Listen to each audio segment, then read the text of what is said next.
Halo semuanya, seneng banget rasanya bisa balik lagi nemenin kalian di ulasan materi kita kali ini. Hari ini kita bakal membedah kabar yang pastinya udah ditunggu-tunggu banget, apalagi kalau bukan soal pencairan TPG dan THR untuk periode Januari sampai Februari 2026, khusus buat wilayah Kabupaten Cirebon. Tapi sebelum kita masuk ke inti pembahasan, saya punya info keren nih buat kalian yang pengen makin jago ngajar atau lagi cari peluang buat nambah cuan. Kita punya akses ke berbagai produk digital premium loh, mulai dari ribuan template presentasi siap pakai, biar materi kalian makin kece badai, modul PPG yang super lengkap, e-book panduan mengajar profesional, sampai e-book buat belajar jualan online. Wah, komplit banget kan? Nah, kalian bisa langsung akses semua produk luar biasa ini lewat tautan yang udah disediain di deskripsi, dicek ya nanti. Oke, sekarang yuk langsung kita gas ke topik utama kita. Nah, pembahasan kita kali ini bakal fokus ke 4 poin utama. Pertama, info pencairan resminya di Cirebon. Terus yang kedua, siapa aja sih rincian penerimanya? Ketiga, kita bakal intip tahapan administrasinya. Dan terakhir, evaluasi serta harapan ke depannya ya. Singkat, padat, dan jelas ya. Oke, kita masuk ke bagian pertama, pencairan resmi di Cirebon. Ini benar-benar kabar gembira buat teman-teman pendidik madrasah. Jadi gini, berdasarkan rilis resmi dari Kementerian Agama per Senin, 16 Maret 2026 kemarin, tunjangan profesi guru atau TPG untuk Januari dan Februari plus tunjangan hari raya TPG itu sudah definitif cair. Coba kalian lihat angka yang satu ini, 3.292. Yap, itu bukan sekedar angka acak ya, itu adalah jumlah guru yang sudah pasti menerima dana sertifikasi bulan ini.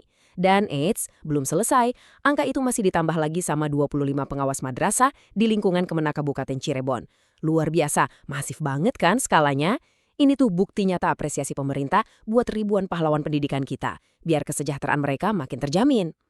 Hal ini benar-benar sejalan sama apa yang disampaikan Bapak Slamet, selaku PLT Kepala Kemenak Kabupaten Cirebon. Beliau tuh bilang kurang lebih gini, beliau berharap banget pencairan tunjangan ini bisa makin ningkatin semangat guru dan pengawas waktu ngejalanin tugasnya. Dan pastinya terus mendorong peningkatan profesionalisme mereka. Jadi intinya harapannya jelas banget ya, ada timbal balik yang positif. Kesejahteraannya naik, ya otomatis kualitas pembelajaran di madrasah-madrasah Cirebon juga ikutan naik dong. Masuk akal banget kan?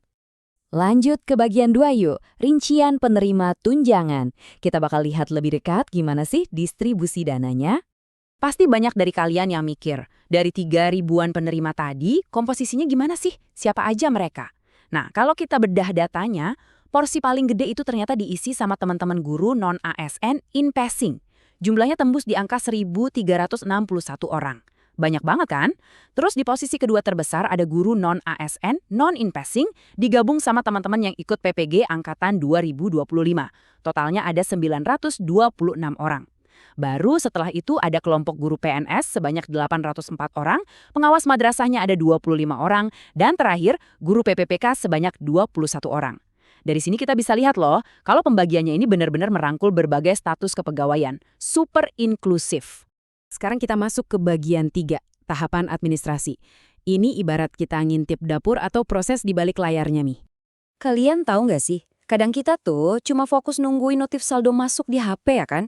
Padahal di balik notif indah itu, ada serangkaian proses birokrasi yang ketat habis. Pertama, harus ada aktivasi dan input kelengkapan SK yang langsung disambung sama analisa kelayakan. Kalau udah lolos nih, lanjut ke tahap update biodata sama verifikasi mutasi nonaktif. Terus masuk ke tahap ketiga, yaitu penjadwalan dan cek fakta integritas. Nah, ini krusial banget. Kalau semuanya udah bersih dan aman, baru deh dokumen pelengkap kayak S25 dan SKBK itu diterbitkan. Sampai akhirnya, jeng-jeng, dananya ditransfer langsung ke rekening kalian masing-masing. Panjang ya, tapi ya wajar. Urusan ini tuh mutlak dibutuhin biar semuanya transparan dan gak ada tuh yang namanya salah sasaran. Dan jujur ya, proses panjang yang barusan kita bahas tadi itu nggak mungkin bisa jalan mulus tanpa orang-orang hebat di belakangnya. Makanya, Bapak Jajang Badur Zaman selaku Kasih Pendidikan Madrasah benar-benar ngasih highlight soal ini. Kata beliau, keberhasilan ini murni hasil kolaborasi. Dan beliau berterima kasih banget buat seluruh operator madrasah dan RA yang udah kerja ekstra keras dan gercep alias sigap banget. Ini benar-benar apresiasi yang layak mereka dapat sih. Bayangin aja, para operator inilah yang begadang masihin data kita valid semua. Tanpa mereka, wah pencairan tepat waktu kayak gini mungkin cuma bakal jadi wacana doang. Oke, kita sampai di bagian terakhir, bagian 4, evaluasi dan harapan ke depan. Gimana komitmen layanan JTK selanjutnya? Nah, biarpun proses pencairan TPG dan THR tahun 2026 ini bisa dibilang sukses besar, tim GTK nggak lantas santai-santai gitu aja. Di satu sisi, kita emang harus kasih tepuk tangan, karena mereka berhasil ngeberesin semua urusan teknis dalam waktu yang super singkat. Tapi di sisi lain, yang bikin salut adalah mereka tetap rendah hati loh. Tim GTK ngebuka diri dan minta maaf kalau selama proses yang ribet tadi ada komunikasi yang kurang pas atau pelayanan yang belum maksimal. Keren nggak tuh? Mereka ngebuktiin kalau tiap rintangan itu bakal dijadiin bahan evaluasi mutlak. Ini baru namanya komitmen. Merayakan sukses, iya, tapi tetap fokus buat ngasih layanan yang jauh lebih gokil lagi di pencairan berikutnya. Sekarang kita masuk ke bagian 3, tahapan administrasi. Ini ibarat kita ngintip dapur atau proses di balik layarnya, Mi. Kalian tahu nggak sih, kadang kita tuh cuma fokus nungguin notif saldo masuk di HP ya kan? Padahal di balik notif indah itu ada serangkaian proses birokrasi yang ketat habis. Pertama, harus ada aktivasi dan input kelengkapan SK yang langsung disambung sama analisa kelayakan. Kalau udah lolos nih, lanjut ke tahap update biodata sama verifikasi mutasi nonaktif. Terus masuk ke tahap ketiga, yaitu penjadwalan dan cek fakta integritas. Nah, ini krusial banget. Kalau semuanya udah bersih dan aman, baru deh dokumen pelengkap kayak S25 dan SKBK itu diterbitkan. Sampai akhirnya, jeng-jeng, dananya ditransfer langsung ke rekening kalian masing-masing. Panjang ya, tapi ya wajar. Urusan ini tuh mutlak dibutuhin biar semuanya transparan dan gak ada tuh yang namanya salah sasaran. Dan jujur ya, proses panjang yang barusan kita bahas tadi itu nggak mungkin bisa jalan mulus tanpa orang-orang hebat di belakangnya.